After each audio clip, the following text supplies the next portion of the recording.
Hello students, this is Dilip Pawar, Assistant Professor History working at Government College Nagpur. तो अपन German unification के बारे में बात कर रहे थे, तो उसी क्रम में अपन आगे बढ़ते हुए आज बात करेंगे फ्रैंकफर्ट पार्लियामेंट के बारे में। देखो फ्रैंकफर्ट पार्लियामेंट है, उसका इशू इटालियन यूनिफिकेशन में भी आया था, यानी फ्रैंकफर्ट पार्लियामेंट के माध्यम से एक प्रयास किया गया कि इटली का यूनिफिकेशन हो जाए या जर्मनी का यूनिफिकेशन हो जाए, लेकिन फ्रैंकफर्ट पार्लियामेंट कामयाब नहीं हो पाई। अब इसके पीछे कॉन्टेक्स्ट क्या है कि ऑस्ट्रिया के खिलाफ विद्रोह हुआ था इस क्षेत्र में, तो लोगों ने मिलकर उस विद्रोह का फायदा उठाते हुए फ्रैंकफर्ट पार्लियामेंट का गठन किया। अब फ्रैंकफर्ट पार्लियामेंट का गठन किया 1848 में, जब ऑस्ट्रिया के खिलाफ विद्रोह हुआ था। तो फ्रैंकफर्ट पार्लियामेंट का गठन क्यों किया गया? क्योंकि वो एकीकरण चाह रहे थे, जर्मनी का एकीकरण चाह रहे थे प्रशिया के नेतृत्व में, जिसके बारे में अपन ने बात की थी। तो इसका प्रयास किया गया, लेकिन फ्रैंकफर्ट पार्लियामेंट कामयाब नहीं हो पाई, क्योंकि राजा बनने का ऑफर दिया गया। इस फ्रैंकफर्ट पार्लियामेंट का राजा बनने का ऑफर दिया गया विलियम फोर, जो उसमें प्रशिया का राजा था, लेकिन विलियम फोर इस ऑफर को ठुकरा देता है। तो यहाँ पे फ्रैंकफर्ट पार्लियामेंट कामयाब नहीं हो पाती। एक प्रयास किया गया 1800, काफी इमेच्योर प्रयास किया गया जर्मनी को यूनिफाई करने का फ्रैंकफर्ट पार्लियामेंट के माध्यम से, लेकिन ये प्रयास कामयाब नहीं हो पाया। तो विलियम फोर है वो इस ऑफर को रिजेक्ट कर देता है। जब संविधान का निर्माण हो चुका होता है, पार्लियामेंट का गठन हो चुका होता है, लेकिन अंत में विलियम फोर मना कर देता है क्राउन ऑफर को एक्सेप्ट करने के लिए, राजा बनने से मना कर देता है फ्रैंकफर्ट पार्लियामेंट का। तो उस समय बिस्मार्क भी एक मेंबर था इस पार्लियामेंट का, फ्रैंकफर्ट पार्लियामेंट का। काफी पहले की बात कर रहे हैं 1848। तो बिस्मार्क ने भी यही सुझाव राजा को दिया था कि अभी वो फ्रैंकफर्ट पार्लियामेंट के क्राउन का जो ऑफर है उसको एक्सेप्ट नहीं करे। तो बात यह है कि राजा ने, जो विलियम फोर है, प्रशिया का राजा है, उसने इस ऑफर को क्यों ठुकराया? इसमें सबसे पहला कारण दे रखा है कि he did not want to hurt the prestige of Pope, क्योंकि ऑस्ट्रिया ने होली रोमन एम्पायर का गठन किया था। होली रोमन एम्पायर का मतलब है पवित्र रोमन साम्राज्य, और पवित्र रोमन साम्राज्य का जो पोप था वो इस पूरे के पूरे एम्पायर का हेड था। तो पोप की भावनाओं को वो चोट नहीं पहुंचाना चाहता था विलियम फोर, क्योंकि चाहे पोप हो गया या होली रोमन एम्पायर हो गया, ऑस्ट्रिया हो गया, ये सारे के सारे एक सिक्के का एक ही पहलू थे, सिक्के का एक ही पहलू थे, एक तरफ ही थे सारे के सारे। तो क्राउन इस समय इतना जल्दी पोप की भावनाओं को चोट नहीं पहुंचाना चाहता था। फिर दूसरा इसमें कारण दे रखा है, he had no faith in liberalism, क्योंकि देखो पार्लियामेंट बना के, सदन का गठन करके, प्रस्ताव पारित करके प्रयास करना एकीकरण का, ये एक उदारवादी तरीका है। तो राजा था, हालांकि वो एकीकरण चाह रहा था जर्मनी का, लेकिन वो उदारवादी रास्तों के माध्यम से जर्मनी का एकीकरण नहीं चाह रहा था, क्योंकि उस राजा को लगता था कि अगर वो उदारवादी राष्ट्रवादी लोग हैं, जो उदारवाद से संबंधित जो राष्ट्रवादी लोग हैं, अगर उनकी बात मान लेगा तो उसकी प्रेस्टीज कम हो जाएगी। तो राजा मिलिट्री एक्शन के माध्यम से जर्मनी का एकीकरण करना चाह रहा था। और तीसरा इसमें कारण दे रखा है कि राजा को, जो सबसे बड़ा कारण रहा होगा इसमें, कि विलियम फोर को उस समय ऑस्ट्रिया की ताकत से डर लगता रहा। हालांकि ऑस्ट्रिया के खिलाफ विद्रोह हुआ था, उसके बावजूद भी ऑस्ट्रिया की सेना काफी ताकतवर थी। सबसे बड़ा कारण ये था। तो ऑस्ट्रिया की फोर्स के डर के कारण उसने इस क्राउन को एक्सेप्ट करने से, इस ऑफर को एक्सेप्ट करने से मना कर दिया, क्योंकि वो अगर एक्सेप्ट कर लेता तो हो सकता है ऑस्ट्रिया आक्रमण कर लेता प्रशिया के ऊपर। तो प्रशिया अभी इतना ताकतवर नहीं हुआ था कि ऑस्ट्रिया को सीधी चुनौती दे सकता है। जैसे मैं आपको बार बार कह रहा हूँ, चाहे जर्मन यूनिफिकेशन की बात हो या इटालियन यूनिफिकेशन, इनका एक ही शत्रु था, वो था ऑस्ट्रिया। तो कुल मिला के राजा क्या चाह रहा था? सैनिक रास्तों के माध्यम से ही अंततः जर्मनी का एकीकरण किया जाए। उदारवादी रास्तों में यकीन ही नहीं करता था विलियम फोर। अब इसमें लिखा है कि this enchantment of nationalism with liberalism was responsible for emergence of militant nationalism। इसमें क्या बात कही? इन्हीं चीजों को घुमा फिरा के एक हिस्टोरियन के वक्तव्य में लिखा हुआ है। उसने क्या स्टेटमेंट दिया हिस्टोरियन ने, कि जो राष्ट्रवाद था, राष्ट्रवाद का उदारवाद के साथ एक प्रकार से तलाक हो गया। ठीक है, यानी इन दोनों में दूरियां बढ़ गई, उदारवाद और राष्ट्रवाद के बीच में दूरियां बढ़ गई, और इसी कारण इनके बीच में कोई मेल नहीं हो पाया, राष्ट्रवाद और उदारवाद के बीच में कोई मेल नहीं हो पाया। इसीलिए मिलिटेंट नेशनलिज्म, उग्र राष्ट्रवाद की तरफ प्रशिया बढ़ गया। उग्र राष्ट्रवाद, अब उग्र राष्ट्रवाद का यहाँ पे क्या मतलब है? कि हमें सेना का इस्तेमाल करना है, हमें बल का इस्तेमाल करना है, उदारवादी रास्तों के माध्यम से एकीकरण संभव नहीं है। जो फ्रैंकफर्ट पार्लियामेंट के माध्यम से प्रयास किए गए हैं वो उदारवादी प्रयास थे और इनके माध्यम से जर्मनी का एकीकरण करना संभव नहीं है। हमें मुश्किल राहों पे गुजरना पड़ेगा, हमें बल का इस्तेमाल करना पड़ेगा।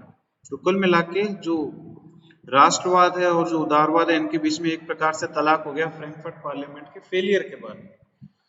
फिर अपन आगे बढ़ते हैं। तो इसी प्रकार का इशू फ्रैंकफर्ट पार्लियामेंट का गठन इटालियन यूनिफिकेशन के संबंधित, उससे संबंधित भी एक चीज है फ्रैंकफर्ट पार्लियामेंट इटालियन यूनिफिकेशन के संबंधित 1848 में। तो वहां पे भी फ्रैंकफर्ट पार्लियामेंट फेल होगी। तो फ्रैंकफर्ट पार्लियामेंट दोनों केस में एक ही है, यानी अगर फ्रैंकफर्ट पार्लियामेंट का गठन हो जाता है, ये कामयाब हो जाती है, तो उदारवादी रास्ते के माध्यम से वहां इटली का यूनिफिकेशन करना आसान था और यहाँ पे जर्मनी का यूनिफिकेशन करना आसान था। इसके बाद अपन आगे बढ़ते हैं। अब जर्मनी का नया राजा बना प्रोशिया का। प्रोशिया के राजा का नाम था विलियम फर्स्ट, पहले विलियम फोर्थ था, विलियम फर्स्ट बना। He was the new king, he was a nationalist, वो एक राष्ट्रवादी व्यक्ति था। फिर lower house of liberals refused military budget, accepted appointed Bismarck 1862। अब जब ये राजा बना उस समय में क्या हुआ, जो पार्लियामेंट थी प्रोशिया की, वहां का जो लोअर हाउस था वहां पे उदारवादी लोग थे। तो जो उदारवादी सदस्य थे वहां के पार्लियामेंट का, उन्होंने मिलिट्री बजट को पास करने से मना कर दिया। उन्होंने कहा बहुत ज्यादा मिलिट्री बजट मांगा गया है प्रोशिया की सेना के लिए, इतना हम मंजूरी नहीं दे सकते। देखो एक पार्लियामेंट में, एक सदन में कई प्रकार के मेंबर होते हैं, कुछ उदारवादी मेंबर है, कुछ राष्ट्रवादी मेंबर है, कुछ उग्र राष्ट्रवादी मेंबर है, कुछ जो कॉन्स्टिट्यूशनल रिपब्लिक चाह रहे हैं वो मेंबर है। तो अलग अलग गुटों के सदस्य थे। पार्लियामेंट में कोई एक नहीं थी उस समय में, अलग अलग सदस्यों के अलग अलग मत थे। कई सारे समुदायों में जो हाउस है विभक्त हो रखा था। तो लिबरल लोग हैं, उन्होंने राजा के द्वारा भेजा गए मिलिट्री बजट को पास करने से मना कर दिया। तो विलियम फर्स्ट ने संकट की घड़ी के अंदर किसको अपॉइंट किया, बिस्मार्क को। तो इसने बिस्मार्क को चांसलर अपॉइंट किया 1862 के अंदर प्रोशिया का। यहाँ से पूरी की पूरी स्थिति बदल गई। 1862 में बिस्मार्क चांसलर बन गया। अब बिस्मार्क के बारे में अपन बात करते हैं। सबसे इंपॉर्टेंट क्वेश्चन जर्मन यूनिफिकेशन में बिस्मार्क के बारे में है कि बिस्मार्क का क्या योगदान रहा है, उसकी क्या अप्रोच रही है, उसकी क्या फिलॉसफी रही है। तो इसमें अपन बात करें सबसे पहले तो बिस्मार्क के माइंड में कुछ चीजें पहले से क्लियर थी। वो जर्मनी का एकीकरण करना चाह रहा था, लेकिन किस तरीके से वो जर्मनी का एकीकरण करेगा, क्योंकि बिस्मार्क ने कौन सी नीति अपनाई थी, लौह और रक्त की नीति, जिसके बारे में अपन ने बात की थी। ब्लड और आयरन की पॉलिसी, जैसे इंडिया में आयरन मैन ऑफ इंडिया किसे कहते हैं, सरदार वल्लभ भाई पटेल को, उसी प्रकार से बिस्मार्क ने जर्मनी में ब्लड एंड आयरन की नीति अपनाई। इसका सीधा सा मतलब है, ब्लड एंड आयरन का क्या मतलब है, लौह और रक्त। इसका आशय यहाँ पे निकलता है कि इसने मिलिट्री एक्शन के माध्यम से जर्मनी के एकीकरण करने का ठानी, मिलिट्री एक्शन के माध्यम से बल का उपयोग करके। तो जो बिस्मार्क की थिंकिंग थी उसमें कई चीजें बिल्कुल क्लियर थी। Number 1, Austria to be out, यानी इटली के लिए भी ऑस्ट्रिया समस्या था, प्रशिया के लिए भी ऑस्ट्रिया समस्या था कि अगर जर्मनी का एकीकरण करना है तो हमें ऑस्ट्रिया को बाहर भगाना पड़ेगा। ऑस्ट्रिया का प्रभुत्व जो इटली के क्षेत्र में है, जो जर्मनी के क्षेत्र में, उसको पूर्णतः खत्म करना पड़ेगा मिलिट्री एक्शन के माध्यम से। ऑस्ट्रिया मस्ट बी डिफीटेड, इसका मतलब ये है ऑस्ट्रिया को हराना आवश्यक है, उसके पश्चात ही एकीकरण संभव है। फिर दूसरा इसमें क्या पॉइंट दे रखा है, Prussian leadership, unification process began. इसका मतलब है कि बिस्मार्क के माइंड में क्लियर था कि अगर यूनिफिकेशन होना है, अगर जर्मनी का एकीकरण होना है तो वो प्रोशिया के नेतृत्व में होगा। इटली का एकीकरण किसके नेतृत्व में हुआ, पीडमोंट सार्डिनिया जो सबसे बड़ा राज्य था उसके नेतृत्व में। उसी प्रकार से जर्मनी के अंदर जर्मनी का एकीकरण होगा प्रोशियन लीडरशिप के अंतर्गत, क्योंकि जो बिस्मार्क था वो प्रोशिया का चांसलर था। जर्मनी अभी बना नहीं था, केवल लोगों के विचारों में था, केवल लोगों के दिमाग में था, एक प्रकार का भौगोलिक ज्योग्राफिकल एक्सप्रेशन था जर्मनी इस समय में, लेकिन उसको पूरे एक राष्ट्र में तब्दील किया जाना अभी बाकी था। फिर इसके बाद अगला पॉइंट है कि वो लिबरलिज्म में बिल्कुल भी यकीन नहीं रखता था। लिबरलिज्म के यहाँ पे क्या मतलब है, उदारवादी तरीकों में बिस्मार्क बिल्कुल भी यकीन नहीं रखता था। बिस्मार्क सेना का इस्तेमाल करना चाह रहा था, बिस्मार्क बल का इस्तेमाल करना चाह रहा था। बिस्मार्क ने लौह और रक्त की नीति अपनाई। इन उदारवादी जो तरीके क्या होते हैं, उदारवादी तरीकों के बारे में हम बात करें कि सदन का गठन करना, सदन में जाके पिटीशन देना, रिक्वेस्ट करना, एप्लीकेशन देना, अपना प्रेजेंटेशन देना, हड़ताल पे बैठ जाना, ये सारे के सारे लिबरल तरीके हैं। तो इसमें उसका बिल्कुल भी यकीन नहीं था बिस्मार्क को। उसको पता था कि लिबरल तरीके, उदारवादी तरीके कभी भी कामयाब नहीं हो सकते। तो भारत में भी आपको पता है कि भारत में एक मॉडरेट थे और एक एक्सट्रीमिस्ट थे। मॉडरेट का क्या काम था भारतीय राष्ट्रीय आंदोलन में? उनकी लिबरल आइडियोलॉजी थी, उदारवादी लोग थे। और दूसरी तरफ एक्सट्रीमिस्ट लोग थे जो उदारवादी तरीकों में यकीन नहीं करते थे, वो ज्यादा हार्शर, ज्यादा एग्रेसिव मेथड्स का इस्तेमाल करना चाहते थे। तो वो सेना का इस्तेमाल करना चाहता था, मिलिटेरियलिज्म। ब्लड और आयरन की उसने नीति अपनाई। देखो यहाँ पे थोड़ा सा एक्सप्लेन कर रखा है। ब्लड और आयरन की नीति पे अक्सर सवाल आता है कि describe, define the policy of Bismarck, that is blood and iron. Blood का मतलब क्या है यहाँ से अगर अपन और व्याख्या करेंगे? ब्लड, लोह, लोह का मतलब है वायलेंस, वायलेंस का मतलब है हिंसा। यानी बिस्मार्क को पता था अगर यूनिफिकेशन करना है जर्मनी का तो हमें हिंसा करनी पड़ेगी, तो थोड़ी बहुत हिंसा भी होगी। ब्लड का मतलब यहाँ पे हिंसा से है। जब युद्ध होगा तो वहां पे कैजुअलिटीज भी बढ़ेगी, युद्ध में लोगों को मरना भी पड़ेगा, अपने जो जान है उसको न्यौछावर भी करना पड़ेगा देश के खातिर। और दूसरा उसने शब्द यूज किया था बिस्मार्क ने, आयरन, लोह और रक्त की नीति। तो आयरन का क्या मतलब है यहाँ पे? स्ट्रेंथ। आयरन से अपन क्या मतलब निकालेंगे? मजबूती। एक राष्ट्र को मजबूत बनना पड़ेगा, ताकतवर बनना पड़ेगा, ताकत रखनी पड़ेगी। तो यही इसकी नीति थी, हिंसा भी होगी और हमें ताकत भी रखनी पड़ेगी। और जो इसकी नीति थी रूथलेस थी। अंग्रेजी का एक शब्द है रूथलेस। रूथलेस का मतलब है क्रूअल, जिसमें कोई भी दया का कोई भाव नहीं है, जहाँ पे वायलेंस भी होना है, जहाँ पे लहू भी बहना है, जहाँ पे कड़ी नीतियों को अपनाया जाएगा। तो रूथलेस का मतलब होता है क्रूअल, क्रूर, एक प्रकार की क्रूर नीति थी ब्लड एंड आयरन। और आयरन का यहाँ पे दो मतलब है, एक स्ट्रेंथ है, ताकत, और दूसरा मतलब है डिप्लोमेसी, कूटनीति। तो यानी कूटनीति का भी सहारा लिया बिस्मार्क ने। अंतरराष्ट्रीय स्तर पे अपने सहयोगियों को भी बढ़ाया। इसने ब्रिटेन का समर्थन भी हासिल किया ऑस्ट्रिया के विरुद्ध के अंदर। इटली में कबूर ने भी ब्रिटेन का समर्थन हासिल किया। फ्रांस की एक्टिव हेल्प हासिल की थी कबूर ने इटली की यूनिफिकेशन में। उसी प्रकार से बिस्मार्क का जो राज्य था प्रशिया, वो तो ऑलरेडी काफी ताकतवर था, उसके बावजूद भी इसने अंतरराष्ट्रीय मदद ली। अब इसमें क्या लिखा है आगे? रूथलेस क्यों लिखा है? इसकी पॉलिसी रूथलेस क्यों थी, क्रूर क्यों थी इसकी पॉलिसी? काउंटर्ड, इसमें एग्जांपल दे रही है, काउंटर्ड लोअर हाउस लिबरल्स। जो प्रशिया का सदन था उसका जो निचला भाग था, लोअर हाउस का मतलब है जो निचला सदन था, तो जो प्रशिया के सदन का जो निचला भाग था वहां पे उदारवादी लोग बैठे हुए थे। उदारवादी लोग कभी बजट नहीं पास होने देते थे सरकार का, या अनेक प्रकार के रोड़े अपनाया करते थे लिबरल लोग। तो उनको काउंटर किया है इसने रूथलेस नीति के माध्यम से। काफी स्ट्रिक्ट नीति के अनुपालन करते हुए लोअर हाउस के जो लिबरल सदस्य थे उनको काउंटर किया। काउंटर का मतलब है उनको कंट्रोल में लेके आया है। And got army budget passed by upper house. Lower house में वो तैयार नहीं थे बजट पास करने के लिए, उसने अपर हाउस की मेजोरिटी के माध्यम से इसने अपने आर्मी के लिए बड़ा बजट पास करवा लिया।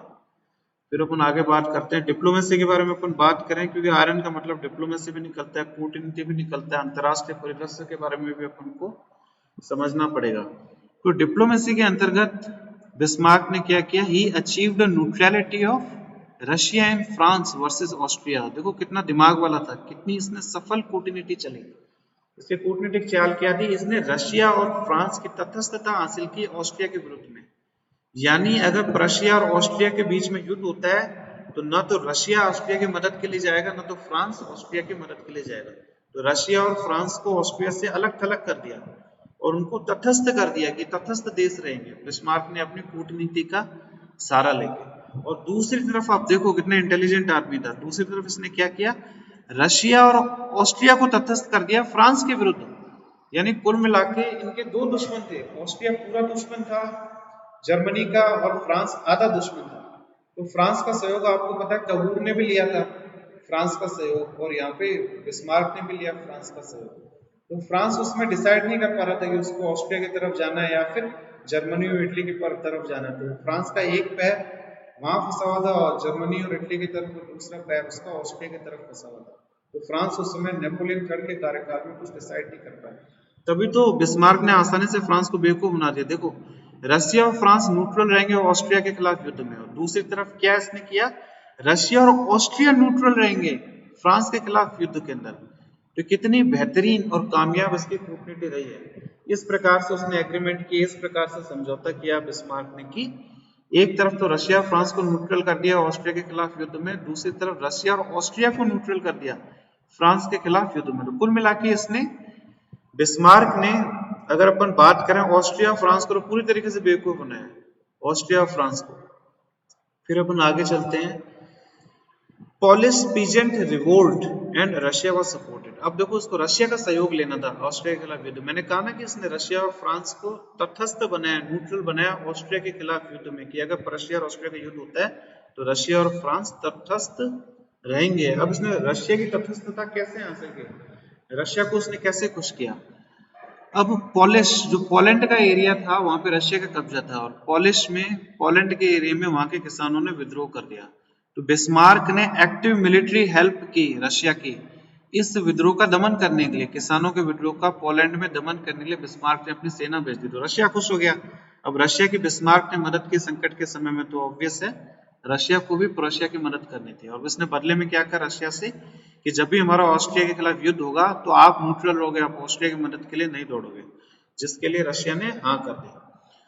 अब बहुत अच्छी लाइन है इसमें, I will perish with king then forsake majesty in contest with parliamentary government। अब ये क्या स्टेटमेंट है, इसका मतलब ये है कि मैं राजा के साथ मरना पसंद करूंगा, न कि मैं उदारवादी लोगों के सामने झुकना। जैसे आपको पता है कि जो लोअर हाउस था रशिया के सदन में, वहां पे उदारवादी लोगों का, उदारवादी सदस्यों का दबदबा था। तो उदारवादी फिलोसफी में इसका बिल्कुल भी यकीन नहीं था, इसका यकीन था ब्लड और आयरन का। तो राजा का रूल चाह रहा था बिस्मार्क हमेशा कि मैं राजा के साथ मरना पसंद करूंगा, ना कि उदारवादी सदस्यों के सामने घुटने टेकना। इसका मतलब ये है, और उसने कभी भी उदारवादी सदस्यों के सामने घुटने नहीं टेके।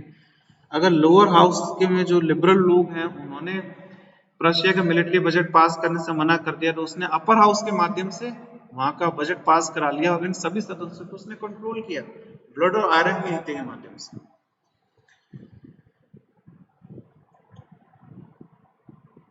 ठीक है, बाकी अपन कल करेंगे, आज अपन थोड़ा सा सेक्शन करते हैं। कल अपन बिस्मार्क के विजन के बारे में बात करेंगे कि इसका विजन क्या है, इसकी थिंकिंग क्या थी जर्मन यूनिफिकेशन के संबंध में। इसमें बहुत सारे सवाल आए over period of time, IAS में बिस्मार्क के विजन से संबंधित खूब सारे सवाल आए।